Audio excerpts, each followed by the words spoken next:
Welcome to WikiPodcast. Today we're tackling a question that's, well, it's been debated for centuries, hasn't it? And it Yeah. still sparks intense discussion. God versus science. Are we still fighting this war? It's a huge one. Yeah, and our listener, the learner, sent in a really fantastic collection of sources that dig into this complex relationship between religion and science. Yeah. So our mission today is to kind of get past those simple headlines, understand the history, the different angles, and ultimately what it all means for us now. Absolutely. And it's quite remarkable when you think that the actual terms science and religion, well, the way we use them today, they're pretty recent development. They're recent. How recent? Well, the idea of religion as this separate thing, with its own doctrines and practices, that really only firmed up around the 17th century. And science, as distinct from what used to be called natural philosophy, that came even later, mostly in the 19th century. Oh, okay. So the whole framework for this supposed war is surprisingly modern. It really is. Before that, you had concepts like the Latin scientia and religio, but they weren't really about these big organized systems we think of now. Right. More like personal qualities, inner knowledge, or maybe duty. Exactly. Inner qualities, virtues.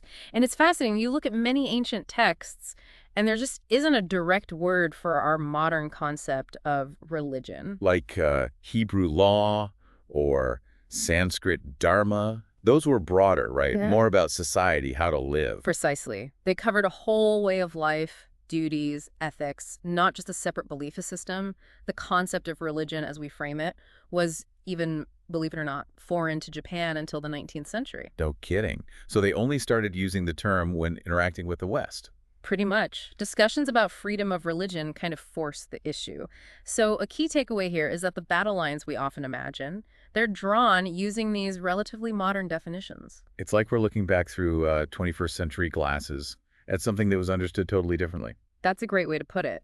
Okay, so if these distinct ideas of science and religion are fairly new, then this whole narrative of a constant age-old war, well, it needs a closer look, doesn't it? It really does. And the sources lay out different ways people have seen the relationship. It's not just conflict. Right, you got the conflict thesis, which you said got big in the 19th century. Yeah, figures like Draper and White really pushed that idea. They argued there was this inherent historical struggle, methodologically, factually, even politically. But then there are other views, like they just stay out of each other's way. That's one, yeah.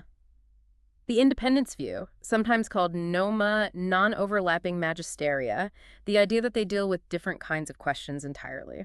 Science asks how, religion asks why, something like that. Sort of, yeah. Science looks at the empirical world, religion at meaning, values, purpose. It's Stephen Jay Gould's concept. Okay, what else? Well, there's also the dialogue approach, people actively trying to find common ground or understand the connections, and even integration views that highlight how they've actually worked together or influenced each other historically. So that conflict thesis from the 19th century, how does it hold up now?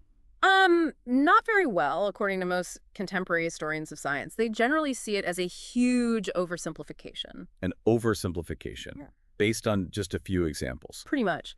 They argue it blows a few specific incidents, like the Galileo affair or maybe the Scopes trial, way out of proportion and paints them as the norm.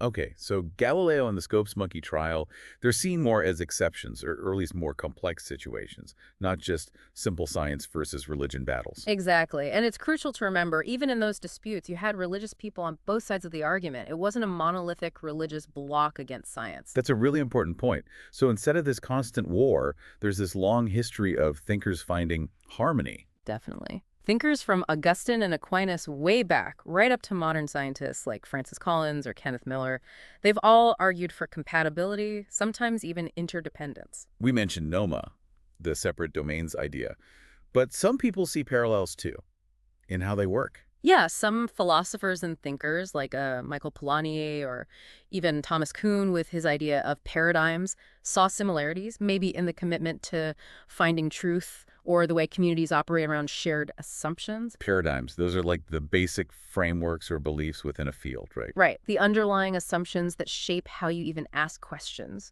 And there's a whole, religion and science community now. Actively talking. Journals, institutions. Yeah, dedicated to exploring this very intersection, trying to foster dialogue, understand the nuances, and then the integration view goes further, really emphasizing that historical coexistence and often productive engagement.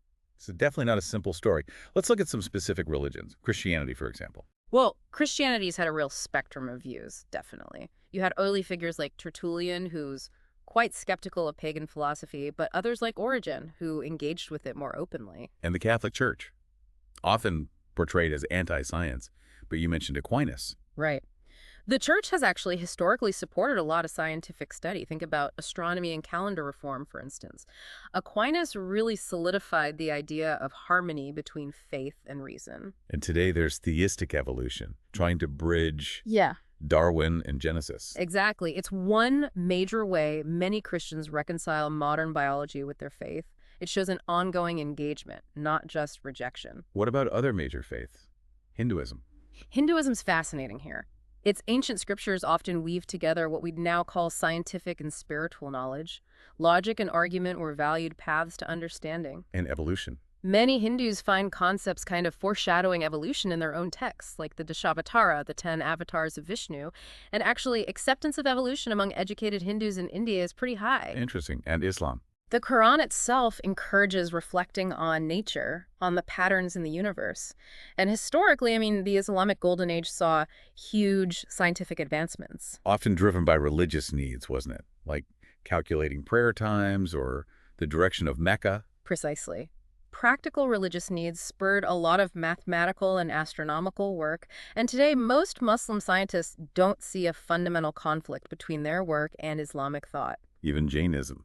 Yeah, ancient Jain texts describe biological ideas that seem to predate modern discoveries. Plus, they have a non-creationist cosmology, which is a different perspective again. So across the board, it's diverse. No single religious view on science. Not at all. It really highlights how varied the engagement has been. Okay, let's shift gears slightly. What about scientists themselves and the public? What do surveys show? This is where it gets really interesting, too. Global studies show that actually many scientists do hold religious beliefs, this idea of an inherent conflict. It seems to be quite a Western-centric view. So elsewhere in the world, it's less of a given that science and faith clash. It seems so. And even in the West, like Europe and the US, while you do find higher rates of atheism among, say, elite scientists compared to the general public. There's still a significant number who are religious. Yes. A significant portion holds religious beliefs. And interestingly, studies suggest things like your upbringing often play a bigger role in religious identification than your scientific training does. That makes sense. And what about the public perception? In the U.S., for instance.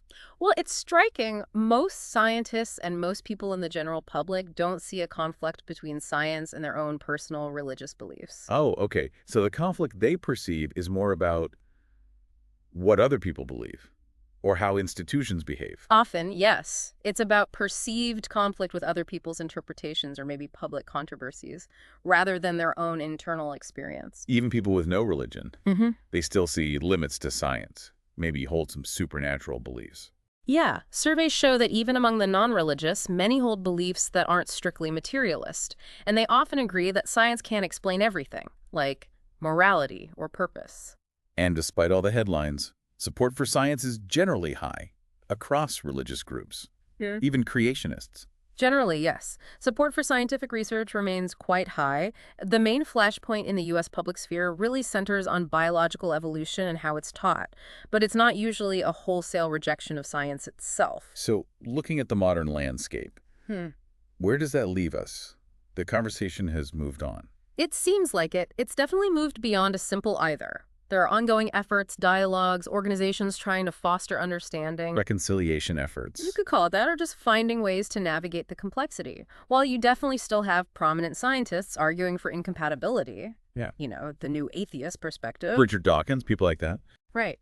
But you also have many, many scientists, philosophers, and theologians finding ways to integrate their views or see science and religion as addressing different, non-competing aspects of reality. Less about proving one side right, maybe. Perhaps. More about understanding different ways of knowing, different questions. It's about navigating this complex world we live in, which is shaped by both incredible scientific advances and these enduring questions about meaning and existence. So back to our original question. Are we still fighting this war, it sounds like?